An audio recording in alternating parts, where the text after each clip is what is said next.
Shalom, shalom, boa tarde.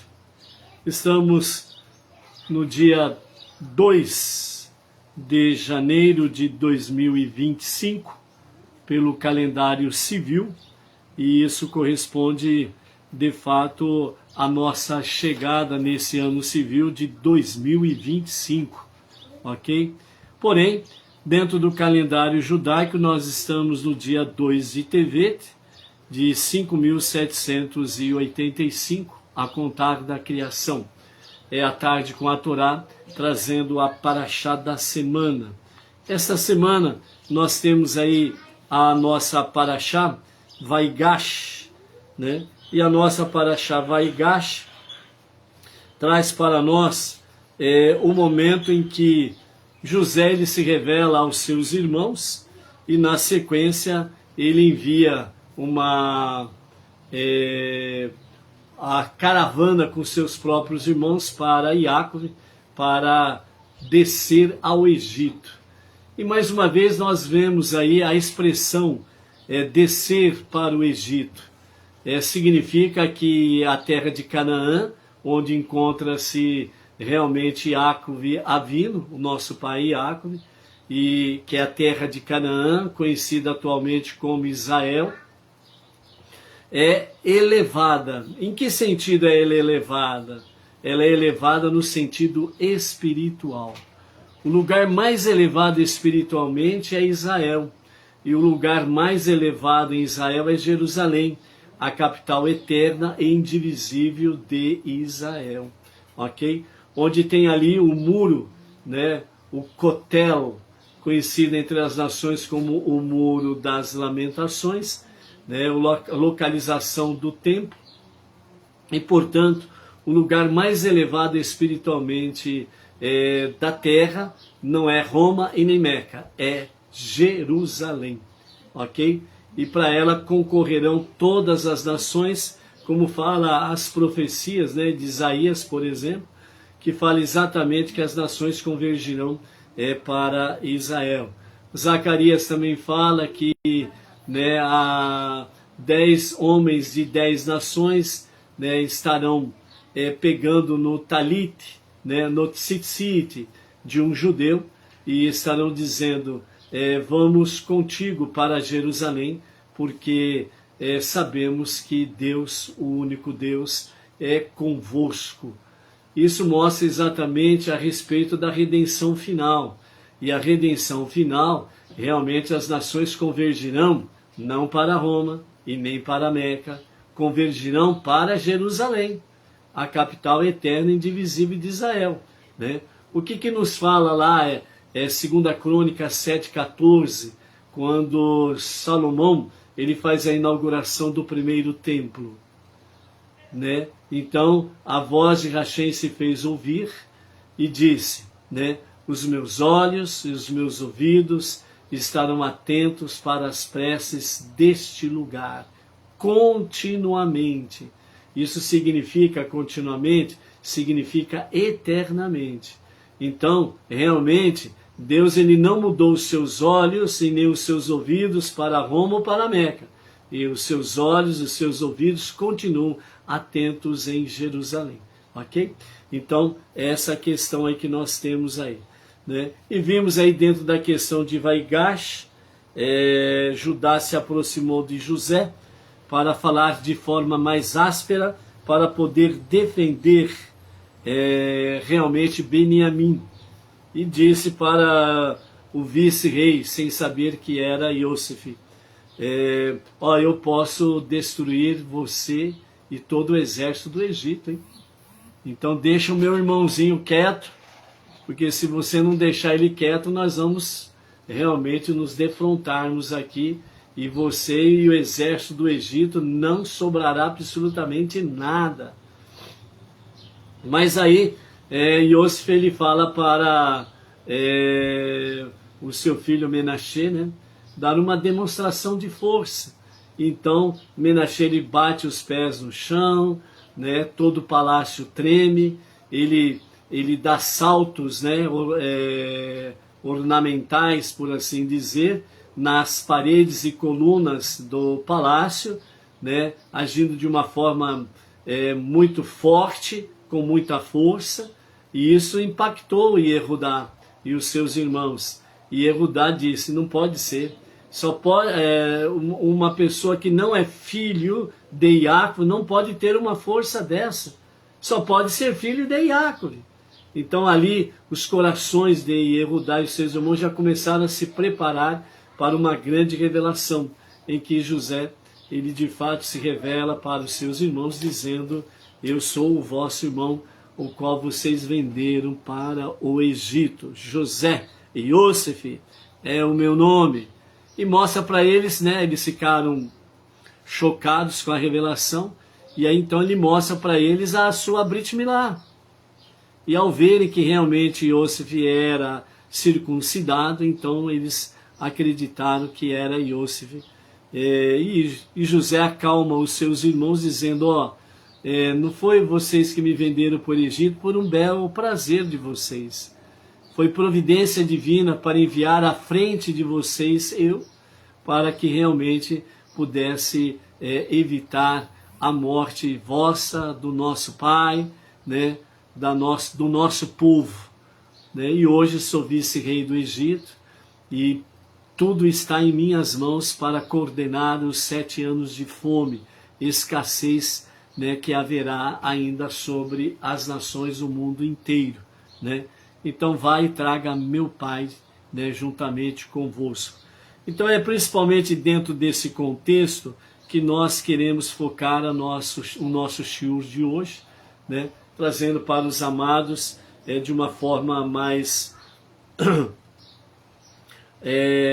mais de acordo com o Midrash, com o Talmud e a Torá escrita, para nós podermos refletir sobre esses aspectos aqui que nós temos de acordo com a visão da revelação de José e os seus irmãos, que é o foco importante da nossa paraxá. Né? Depois nós vamos ver aí no próximo shiur, né, a respeito de Yaakov, né, que vai para o Egito e ele reencontra Yosef. Né? Hoje vamos ficar principalmente com essa questão de Yosef, né? E a notícia que é dada para Yaakov. Né? Como que se vai dar essa notícia para Yaakov depois de 22 anos em que ele guardou, né, entre aspas, aí um luto que não cessou. Segundo os sábios, eles falam que quando uma pessoa de fato morre e os seus familiares guardam luto, normalmente o luto durante um ano ele é praticamente algo natural, né, das pessoas, né, dos familiares. E dentro de um ano as coisas se amenizam mais, né, a vida continua e aí as pessoas são mais centradas no seu dia a dia, a família que ficou, para seguir em frente na sua jornada. Mas o luto de Iaco, ele não findou. Né? As lamentações de Iaco, elas continuaram durante todo esse processo de 22 anos. Então os sábios falam que esse luto, entre aspas, de Yaakov, na realidade porque Yosef não estava morto. Por isso que o seu luto não teve fim. Ele só teve fim de fato quando ele recebe a notícia que Yosef está vivo e quando ele encontra com Yosef. Né? Então quando Yaakov ele encontra o seu filho Yosef, então aí de fato fim das suas lamentações de um suposto luto. Né? E aí então nós vamos ver que durante 17 anos Yaakov ele habitou com muita segurança e com muito shalom nesse período todo, junto com todos os seus filhos e junto com Yosef. Ok? Então é nesse sentido aí. No nosso capítulo 45 de Gênesis, Bereshit, Faraó e Yosef enviam presentes para Yaakov, né? Então nós vemos aí que é enviado presentes para Yaakov. E então os sinais, né, se mostram aí sobre a questão das carruagens, né, que foram enviadas por Yosef, os presentes vimos aí a questão das favas, né, partidas, que Iosif enviou para Iacob, né, que fala sobre uma questão de uma pessoa angustiada. Por isso que entre aspas, né, o luto de Iacob não era um luto, na verdade. Na verdade era realmente dias angustiados, né, 22 anos angustiados. Então, por causa exatamente da suposta morte de Iosif, né? Então, as favas, elas ajudavam as pessoas a dormir, a se acalmar, ter mais tranquilidade. Então, as favas que Iosif enviou para o seu pai é nesse sentido, para que ele pudesse, melhor dizendo, para que ele pudesse ter a visão que Iosif estava preocupado com ele. Mas também nós temos aí a questão de, antes dele receber a notícia que Iosif estava vivo de fato, né? Então os irmãos, eles se reúnem para discutirem um assunto. Como que nós vamos enviar essa notícia para o pai? Se nós chegarmos lá de repente e falarmos, ó, papai, o Iosif está vivo, nós vamos matar o papai do coração, né? E aí eles também tinham que quebrar um pacto, porque eles tinham feito um pacto, né, os 10 irmãos, eles tinham feito um pacto de não contar a verdade, enquanto não houvesse uma revelação divina, um acordo, né, por unanimidade dos 10 irmãos, que realmente, né, anulassem o voto de segredo e assim pudesse ser contado a verdade para o pai. Então eles se reúnem e eles analisam a situação, eles anulam o voto que fizeram. Então, a partir daquele momento, a notícia poderia ser dada a Iacob Avino. Mas agora eles discutiam sobre como vamos dar esta notícia. Então aí eles tiveram a brilhante ideia, né, realmente de falar com a filha de Asher, né? Então eles orientaram Asher a falar para a sua filha Serach, né, que era uma tocadora de harpa hábil e tinha uma voz muito melodiosa, para que ela realmente desse a notícia para o avô Iacob, né, cantando uma melodia, dizendo que José estava vivo, né? Então eles dão essa tarefa para Serach, e ela então vai com a sua harpa e ela fica próximo do seu avô, e ali ela fica cantando, né, repetidamente, né? Ela começa a cantar, né, meu tio Iosif ainda está vivo e ele é governante no Egito. Então ela foi repetindo essa frase inúmeras vezes, até que aconteceu o quê? Até o momento em que o seu avô começou a sorrir. Então a melodia adentrou no seu coração. A mensagem da melodia adentrou na sua alma e reviveu a sua alma. E então, né, Iacob, né, segundo o Midrash, Iacob, se dirigindo à sua neta Serach, ele diz: o que você está cantando, Serach, é muito bonito.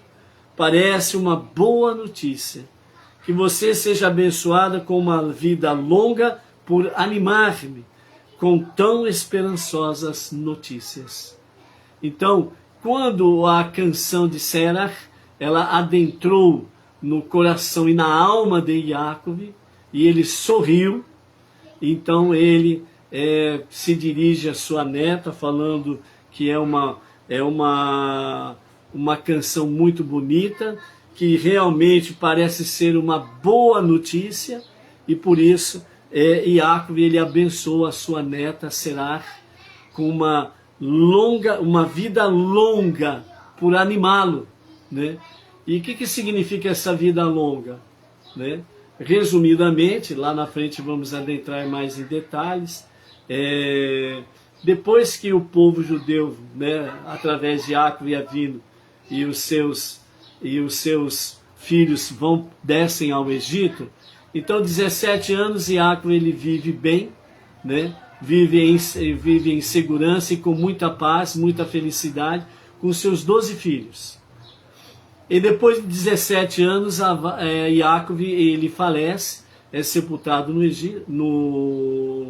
em Canaã, né? Ele é levado, os seus restos mortais é levado para Canaã, e ali ele é sepultado. Então, depois, toda aquela geração de José e os seus irmãos, os seus 11 irmãos, passam aquela geração. E uma nova geração surge. Aí vem a escravidão, depois vem Moisés para ser o libertador. E na hora da saída, é preciso levar os restos mortais de Iosef, bem como os restos mortais de todos os 12 filhos de Jacob. Não foi só o de Iosef que foi levado para a terra de Israel, mas segundo o Midrash fala que os 12 filhos de Jacob foram levados para Israel, ok? Para Canaã. E quem que estava lá para mostrar a Moshe onde estava realmente o caixão, né, de Iosef, que foi jogado no rio Nilo, né, na crença de que o seu corpo ali, né, os seus restos mortais ali dentro do Nilo, faria com que não houvesse mais seca, mais estiagem, mais fome em todo o Egito, né? Foi exatamente a última que sobrou de toda aquela geração antiga, que foi Serach. Ela que mostrou a Moshe onde estava o esquife de Iosef. Então a bênção de Yaakov para com Serach, por ter animado, né, o seu coração, a sua alma, e a sua bênção de uma vida longa, foi de fato uma vida longa mesmo, né? Passou toda aquela geração e ela estava viva no dia da libertação, né? Nos dias de Moshe, e mostrou para Moshe onde estava o seu esquife, né? Então, aí, nesse sentido, os filhos chegam, falam com Jacob, dão notícia para ele, mostram as carruagens, né? E quando ele olha as carruagens, então Jacob ele se expressa: somente um governante tem permissão para mandar carroças fora do Egito. Isso é demonstração de sinal de autoridade, que é chamado de Hagalot, né? Sinal de autoridade. Então ele estava vendo ali explicitamente o sinal de autoridade, né? Iosef nos deu um sinal para ti, ainda diziam os seus filhos, para que acredites na notícia. Mandou-nos lembrá-lo sobre o último capítulo da Torá, em que você e ele estudaram juntos, né? Antes dele partir. Exatamente o que vocês estavam estudando foi Eglar Arufá. Eglar Arufá, o que é? O bezerro que é quebrado o pescoço. Quando se trata daquela questão, né, quando um corpo é encontrado entre cidades, né, e ninguém sabe quem é o assassino, então, para que a cidade se declare inocente, era feito um sacrifício de um bezerro que o seu pescoço era quebrado. E somente Jacob e José estavam na tenda fazendo esse estudo. Então, Iosef, ele revela aos seus irmãos esse estudo que eles fizeram pela última vez antes dele partir. Então foi outro sinal de que realmente a notícia era verdadeira, né? Então imediatamente Jacob, ele revive o seu espírito, estava adormecido pela tristeza e pelo pesar, agora ele dizia: quero partir imediatamente ao Egito para revê-lo, né? Então aí veio realmente o desejo de Jacob para partir, né? Em direção ao Egito. Porém, Jacob, ele não era uma pessoa qualquer. Ele não decidia por si mesmo. Ele sempre procurava consultar a Hashem, ele sempre procurava consultar o Eterno, o que ele precisava fazer, o que ele devia fazer. E então, dessa forma, ele consultou o Eterno, né? E aí, como está no capítulo 46, Israel viajou levando todas as suas posses, chegou a Beersheba, ele ofereceu sacrifícios ao Deus de seu pai Isaac, e Deus falou a Israel, Jacob, numa visão à noite, disse: Jacob, Jacob, eis-me aqui. Respondeu: eu sou o onipotente Deus de teu pai, não temas ir ao Egito, pois lá eu te farei uma grande nação. Eu irei ao Egito contigo e te trarei também de volta, né? Iosif continuará a viver e ele colocará suas mãos sobre os teus olhos depois que tu faleceres, né? Então, dessa forma, Iacove, ele partiu com todos os seus filhos de Beersheba, né? E desceu ao Egito, né? Então, seus filhos, netos estavam com ele, trouxe suas filhas, suas netas e toda a sua descendência ao Egito, né?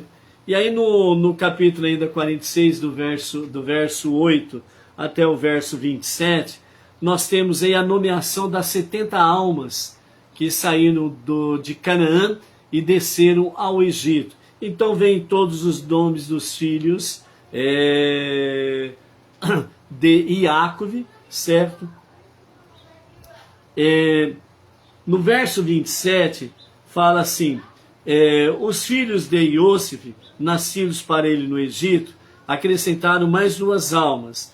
Dessa forma, né, temos então 69 almas, né? São os filhos de Iosif, aliás, os filhos de Iacove, são 66 que saíram de Canaã. Mais José, que estava no Egito, 67. E mais os 2 filhos de Iosif, né? O Menashe e Efraim, somos 69. Mas aí a alma de número 70, né? Justamente para simbolizar, entre alguns detalhes, as 70 nações, certo? A preocupação que o Eterno sempre teve para com as nações não judias. Então, dessa forma, precisava que realmente 70 almas descesse para o Egito, né? Então, quando estava próximo do Egito, então Levi e a sua esposa tiveram uma filha chamada Yocheved. Yocheved foi a 70, foi a alma de número 70 que desceu para o Egito. E Yocheved foi exatamente quem? A mãe de Arão, Miriam e Moshe. Então, quando nós vemos esta realidade aqui, né, que a alma de número 70 é uma mulher, portanto, uma do sexo feminino, porque Deus criou apenas 2 gêneros, né, macho e fêmea, né, masculino e feminino. Então, quando nós vemos aqui a alma de número 70, a mulher, Yocheved, então nós temos aí aquilo que dentro do ensinamento judaico fala, o poder feminino, né? O poder feminino na história judaica e na história do monoteísmo com fundamento judaico e orientação rabínica. Por quê? Porque a mulher, ela tem uma sensibilidade, né, de fé mais forte do que o homem. Então, a fé, a emuná da mulher, ela é mais forte do que a do homem. Então, nesse momento dessa transição, em que o povo sai de Canaã, né, a terra prometida, e vai para o Egito, desce para o Egito, a alma de número 70 é exatamente uma mulher. Portanto, o poder feminino é uma marca principalmente para os últimos dias. Uma mulher que realmente está no monoteísmo com fundamento judaico e orientação rabínica, seja ela uma judia, seja ela uma Batnor, está realmente dentro do prisma de Hashem para fazer a diferença nos últimos dias. E isso é importante para que cada Batnor esteja aí. Não é um sentido de mandar no homem, ser autoridade sobre o homem ou algo semelhante nisso. Mas é a sua autoridade de família, a sua autoridade de lar, de alicerçar a sua família realmente no monoteísmo com fundamento judaico. A sua autoridade familiar dentro dos princípios da Torá e das 7 leis de Noa, dentro da família, fazer a família forte, fazer a família de fato uma família saudável à luz dos olhos de Hashem e à luz da sua Torá.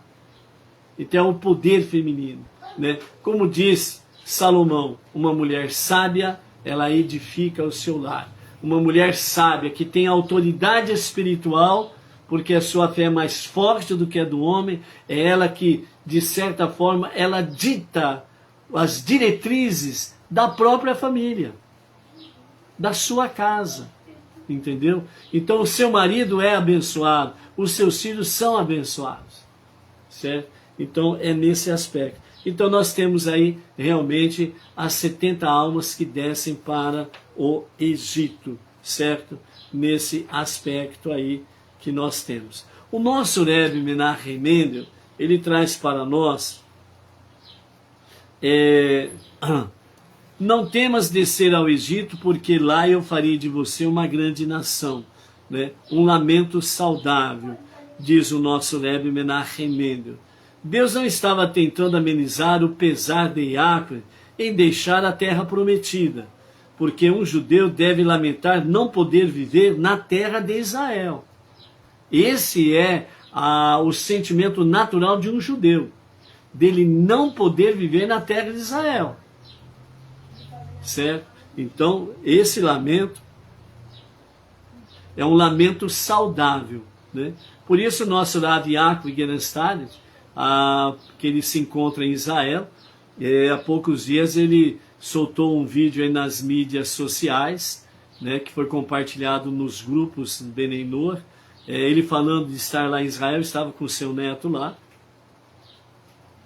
e aí ele disse, né, eu gostaria muito de ficar aqui, mas eu preciso voltar ao Brasil por causa de vocês, Benei Noor, por causa do seu compromisso, sua responsabilidade e a sua liderança para com os Benei Noor. Ok?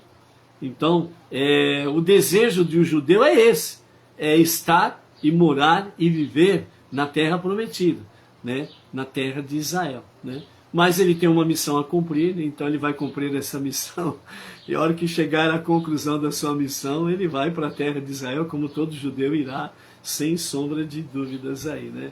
E é por isso que os Benei Noor precisam se fortalecer muito, porque há uma história em que nós precisamos estar vivenciando nesse momento do início da redenção final, em que os judeus retornam todo para Eretz Israel, né? E os Benei Noor vão ficar nas suas nações, certo? E aí nós teremos grandes reveses, né? Para poder guardar, sustentar o monoteísmo com fundamento judaico, né?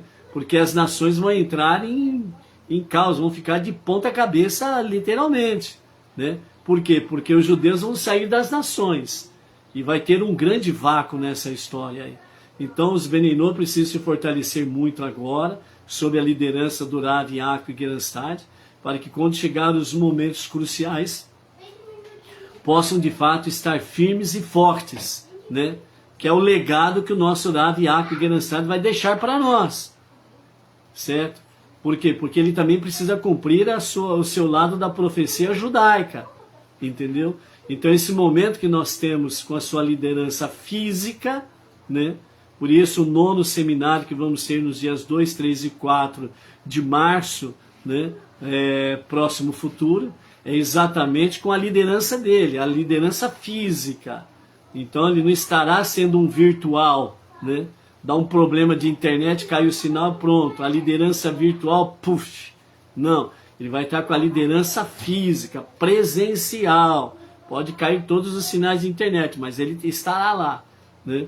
Então a importância da presença física, né, da liderança, né, Benei Noor, né, que é o caso do nosso Rav Yaakov Gerenstad, sempre presente aí, entendeu? Então esse é o sentimento que todo judeu tem. Não podemos ficar aí de bobos alegres, achando que o Rav Yaakov vai ficar eternamente junto conosco. Nós temos, o judeu tem um lado da sua profecia, os Benei Noor tem um lado da sua profecia. Por isso, enquanto estivermos com a sua liderança física, presencial, portanto, né, vamos aproveitar ao máximo, né, para isso daí, para essa realidade aí, ok?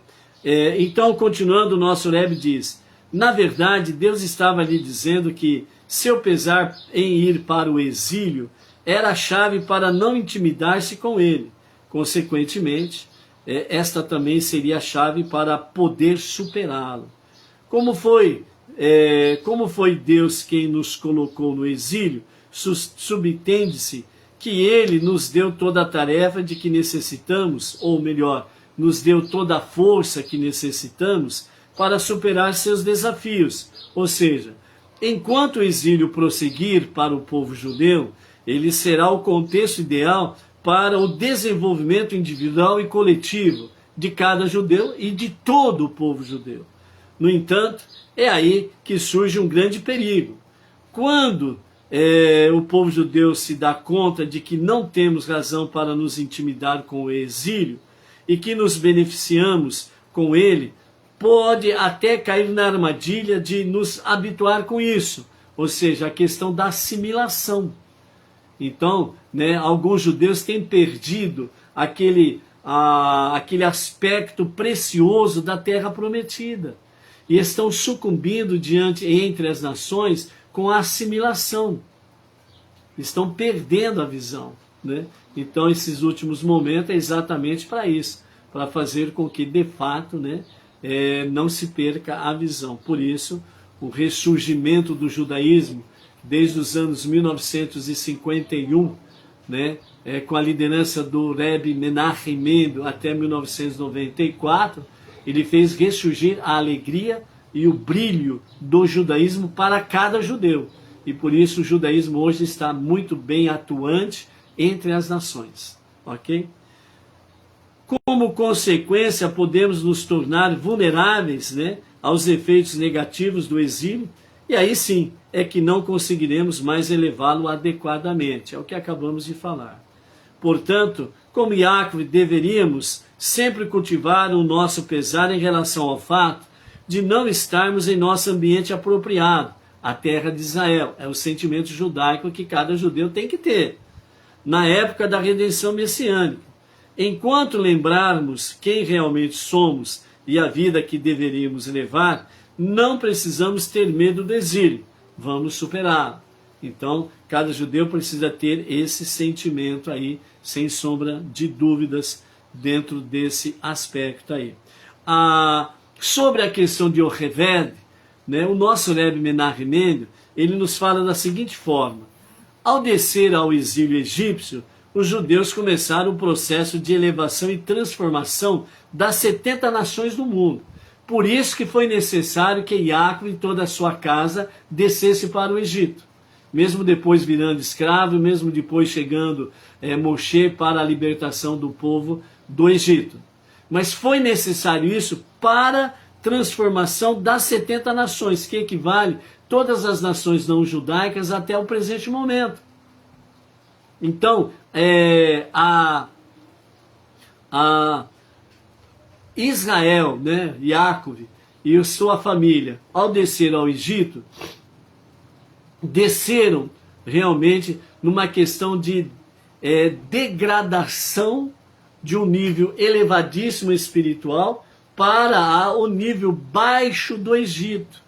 Mas isso é para o bem, não somente deles, mas foi para o bem das nações, para que as nações pudessem aprender com o povo judeu que, ao descerem este nível espiritual, foi para que nós, não judeus, fôssemos abençoados e pudéssemos ter uma elevação espiritual. Então, por isso, realmente, o mundo ele não será destruído com guerra nuclear, como alguns profetas da fome da última hora, apocalípticos, que o mundo vai ser destruído por uma guerra nuclear e, puf, vai deixar de existir o planeta. Não vai. Porque se você pegar inúmeros salmos que tem por aí, você sempre vai encontrar que Deus estabeleceu a terra eternamente. Ou seja, esse mundo que você está vivendo, você pode dizer assim, peraí, mas o mundo vai ser desse jeito aqui, horrível? Não. O que você está vendo são quelipote, são cascas por causa do pecado. o mundo com a redenção final, com o justo e o verdadeiro Mashiach, estas cascas vão sair, elas vão ser eliminadas. Ou seja, o mal deixará de existir. Já é uma grande Kelipá que deixará de existir. E então os 4 reinos serão restaurados. E as suas Kelipot de coisas ruins, mas serão todas eliminadas. E a terra começará a mostrar o que realmente ela é, como foi nos dias da criação. Entendeu? Então foi necessário esse momento de rebaixar-se ao Egito, para que as nações pudessem ter a oportunidade de elevação. Os povos terem a oportunidade de elevação. Por isso que o judaísmo está presente entre as nações e o movimento Bnei Noah é uma realidade entre as nações. É a elevação das nações com a queda, aparentemente, provisoriamente, do povo judeu ao descer ao Egito. Entendeu? Então, dessa forma, o nascimento de Yocheved, momentos antes da família de Yaakov entrar no Egito, completou o número 70, o que permitiu a Yaakov dar início à missão de refinar as 70 nações. Por isso, hoje, atendendo à convocação do Rebbe Menachem Mendel, os rabinos estão entre as nações, principalmente o movimento Rabat, estão entre as nações trazendo os ensinamentos mais profundos da Torá e das 7 leis de Noah, para que possamos viver, no mínimo, as 7 leis universais, para que ombro a ombro com o judeu, o povo judeu, os rabinos no caso, possamos estar transformando este mundo para ser a moradia de Hashem. Então o processo de transformação do mundo é composto de 2 etapas. Primeiro, devemos curar o mundo de sua oposição à santidade.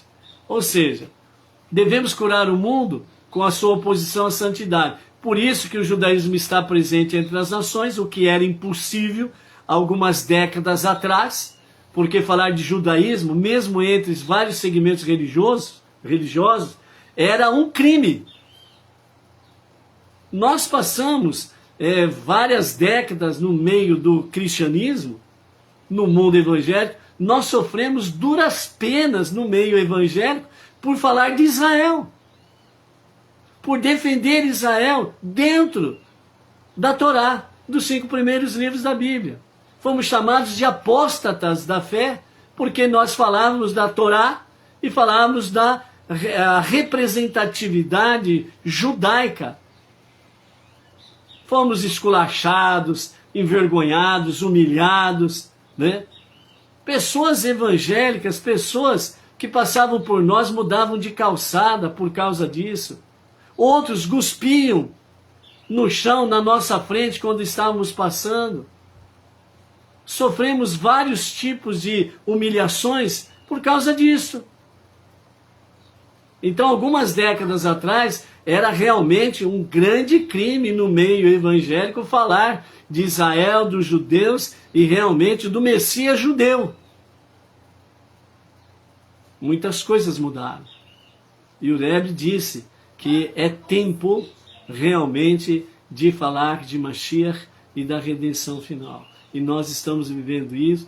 Baruch Hashem, graças a Hashem, que Ele nos deu a oportunidade de chegarmos nesse nível que nós estamos hoje. E é por isso que é um caminho sem volta. É daqui para frente, sem sombra de dúvida. E como sempre disse a Edna, quando aqui chegamos, junto ao Rav Yaakov Gerenstad e com o movimento Bnei Noah, a Edna sempre disse, desde o primeiro instante, agora sim nós chegamos em casa. Agora nós estamos em casa. Então é esse sentimento que realmente é importante, é isso daí, ok?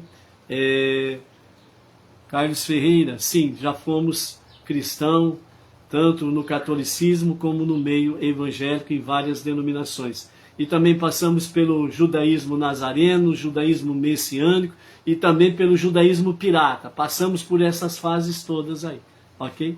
O judaísmo pirata é aquele querendo ser judeu sem ser judeu, querendo guardar, as 39 leis proibitivas de Shabat, não sendo judeu. Passamos até pelo judaísmo pirata também, podemos assim dizer, ok? Então, primeiro devemos curar o mundo e a sua oposição à santidade. É hoje que onde nós podemos falar mais abertamente sobre a questão judaica, a Torá, as 7 leis de Noé, o Messias judeu, etc. e tal. Então hoje a oposição à santidade ela é bem menor, né, do que anteriormente. Em seguida devemos transformá-la em santidade, ou seja, precisamos estar aí entre os não-judeus, falando cada vez mais realmente da Torá, das 7 leis de Noé, a importância de Israel, a importância do povo judeu e a importância do povo não-judeu. E então essa oposição à santidade, ela fica mais fraca. E aí em seguida, vamos transformar em santidade, ou seja, anunciando para os nossos amados irmãos não-judeus, certo? O monoteísmo com fundamento judaico e orientação rabínica, trazendo essa santidade a estas pessoas. Então a primeira parte do processo, né, ela é mais assertivo, né? Portanto, né, devemos curar o mundo da sua oposição à santidade. Então ela é uma ação mais masculina, né? O enfoque é mais assertivo. Então é uma ação masculina. E o segundo passo, que é transformá-lo em santidade, ela é uma ação mais feminina, né? Tem uma abordagem mais acolhedora, né? É exatamente essa representatividade do nascimento de Yocheved, né? A alma de número 70 correspondendo às 70 nações, que representam todas as nações até a presente data, que é exatamente transformar as nações em santidade. Isto é possível. Isto é possível. Senão, Deus não teria nos chamado para sermos sócios nesse seu projeto. Assim sendo, os mandamentos dados às mulheres, que a família seja alimentada de acordo com as leis da Torá e das 7 leis de Noé, garantir a segurança e o calor espiritual do lar, né, exemplificados pelo acendimento das velas do Shabat. Né. É precioso que uma Bat-Noa acenda as luzes de Shabat. É de fundamental importância uma Bat-Noa acender as luzes de Shabat. Isso traz santidade para a família. A Bat-Noa que acende as luzes de Shabat. Cumprir voluntariamente, por amor a Hashem, né, essa questão de acendimento das luzes de Shabat. É luz para a família. É realmente proteção, saúde, prosperidade. É a santidade do lar. Santificando o seu lar, você tem condições de santificar outros lares, outras famílias. Dessa forma, né, para garantir a segurança e o calor espiritual do lar e santificar a vida matrimonial, né, são todos caminhos para transformar os aspectos mundanos da vida do homem comum em expressão de santidade. E isso está ao alcance de cada Bat-Noa, está ao alcance de cada Bnei Noa para fazer essa questão. Para finalizarmos, amados, né, queremos deixar aqui, de acordo com tudo isso que foi falado, uma palavra do nosso Rebbe Menachem Mendel, intitulada como Hora de Trabalhar. Hora de trabalhar. Isso significa que o espaço, monoteísmo com fundamento judaico e orientação rabínica, não há espaço para vagabundo. Desculpe da palavra, mas tem gente que não entende se não falar a palavra nua e crua. Vadiagem no monoteísmo com fundamento judaico e orientação rabínica não tem espaço. É aquele folgado que quer receber tudo pronto, quer o prato pronto. Ele não quer estudar, ele não quer pesquisar, ele não quer gastar horas para poder fazer isso, estudar, pesquisar, trabalhar. Ele quer o prato pronto. É que nem aquela pessoa que vai procurar emprego, né? Então ela chega lá, vai fazer a sua entrevista, né, do emprego lá. Então fala lá, tem na entrevista, tá. Aí de repente o candidato ele diz, quando que serão minhas férias? Quanto que eu vou ganhar? Qual vai ser os meus benefícios? Ele está preocupado com moleza. Ele não está preocupado em trabalhar. Então, no monoteísmo com fundamento judaico e orientação rabínica, não há espaço para vadiagem. Você pode até, receber aí respostas, de vários assuntos e perguntas e dúvidas, etc. e tal. Mas isso não se resume no aprendizado. Você precisa ter ação. Por isso o Rebbe diz, hora de trabalhar. Saia da sombra e água fresca. Descruze os braços, se você realmente quer seguir a jornada monoteísta com fundamento judaico e orientação rabínica.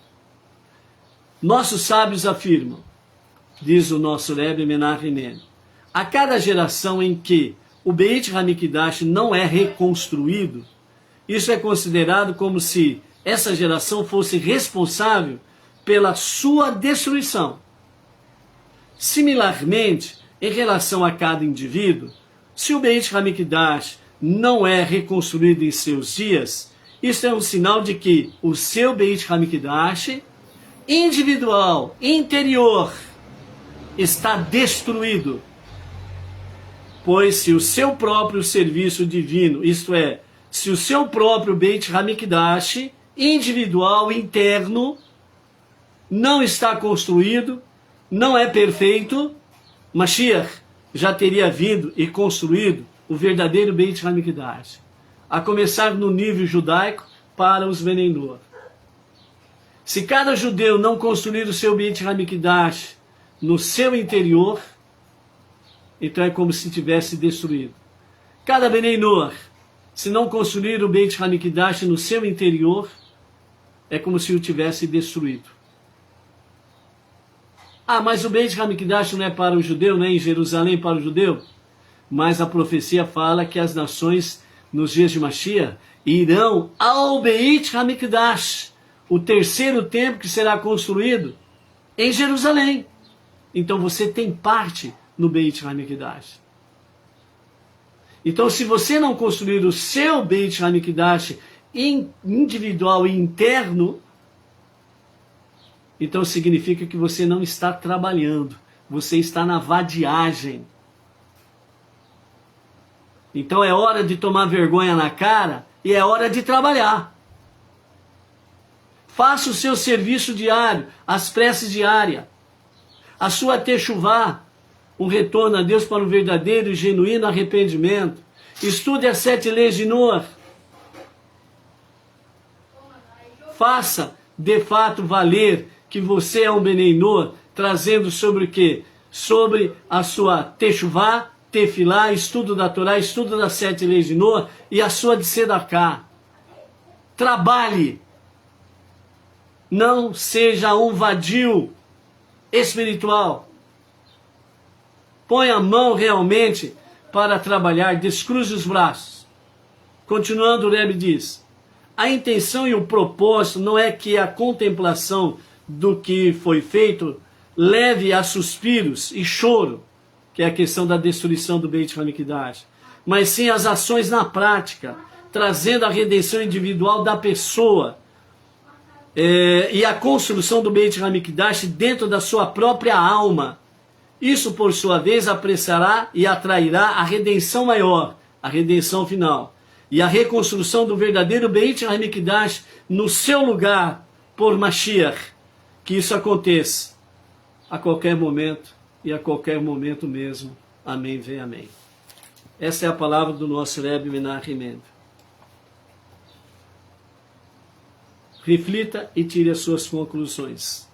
Amanhã, dia 3 de janeiro, às 18 horas e 37 minutos, o acendimento das luzes de Shabbat, e a partir das 20 horas, na Sinagoga Benei Noach Regional Bauru, da cidade Sem Limites para o Brasil e as Nações, nós teremos a celebração do Shabbat, e o momento da nossa Bimá, teremos aí a reflexão, de acordo com a Parashá da semana, com o nosso emissário Emerson Felipe da Silva. Shalom, shalom, Até amanhã.